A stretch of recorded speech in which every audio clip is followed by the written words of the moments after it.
Al-Adiyat ayat 9. Afala ya'lamu idza bu'athira ma fil qubur wa husila ma fis. Tuh. Ini untuk pelaku maksiat. Yang banyak berbuat maksiat. Apa nanti nggak malu dan nggak khawatir kalau itu diungkap di alam kuburnya? Silahkan Anda tutup-tutupi saat di dunia. Tapi kalau nggak ditobati, di alam kubur akan terasa. Saya ulangi, di alam kubur akan terasa. Silahkan tutupi. Jadi ada dua tipe pelaku maksiat ini. Yang pertama, pelaku maksiat yang menutupi kemaksiatannya tapi tidak tobat. Ya, awas, ini tipe pertama. Yang saya maksudkan pelaku yang tidak tobat ya, bukan yang tobat. Jadi pelaku maksiat, dia sadar dia maksiat. Dia bisa tutupi dari manusia, tapi dia pilih nggak tobat.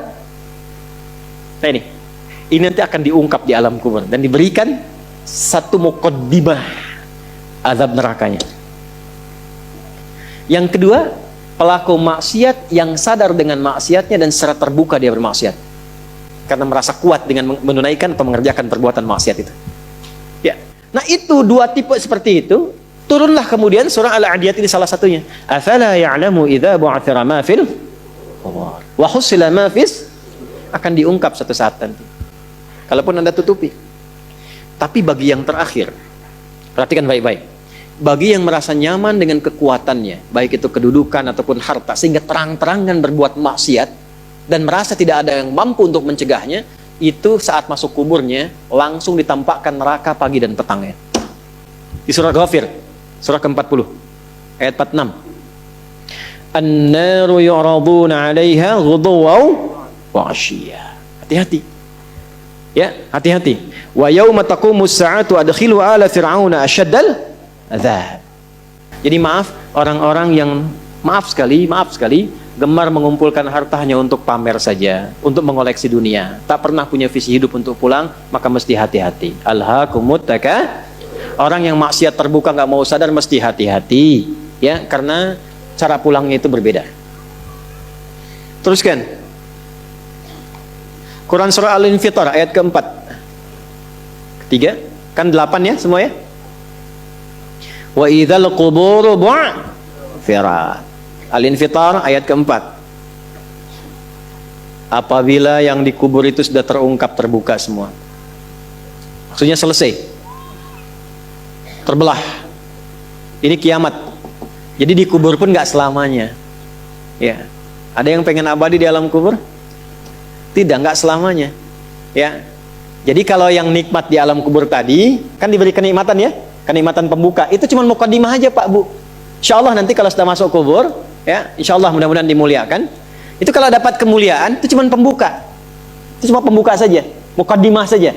Diberi kenikmatan melimpah, enak, istirahat, nyaman dan macam-macam, ya. Itu cuma pembuka aja. Nanti satu masa selesai di situ. Wa idzal quburu bu'thirat. Selesai semuanya, balik kita ke alam lain, puncaknya ke akhirat. Nah, ayat ini Al-Infitar ayat yang keempat ingin menegaskan di alam kubur pun tidak abadi, pindah. Oh, berarti yang pelaku maksiat tadi menyimpulkan nggak apa-apa kan cuma sementara mimpinya bangun. Iya, Cepi, cuma saat bangun lebih dahsyat. Jadi yang dimimpi keluar semua. Ya. Ya. Terus Quran surah Abasa. Ya, surah 80 ayat 21. Baik, pelan-pelan. Kalau tadi kan sudah diungkap ya, di kuburnya bagaimana, nikmatnya bagaimana, bahayanya bagaimana yang mengancam. Nah, sekarang kita akan masuk ke kubur tidak? Akan masuk tidak? Nah, maka di Abasa ini diingatkan. Quran surah 80 ayat 21. Tsumma amatahu fa'aqbarah. Orang yang hidup itu satu saat pasti akan diwafatkan. Kalau sudah wafat akan dikuburkan. Di semua kita tidak ada yang bebas dari penungguan di alam kuburnya. Tadi tunggu. Ini, CAQ semua kan? Calon alam kubur. Kita akan masuk nih. Jadi Allah sadarkan mumpung masih hidup dari dua kejadian tadi, ambil ibrahnya, siapkan diri kita, karena kita nggak akan bisa menolak kematian. Kalau sudah wafat pasti dikubur.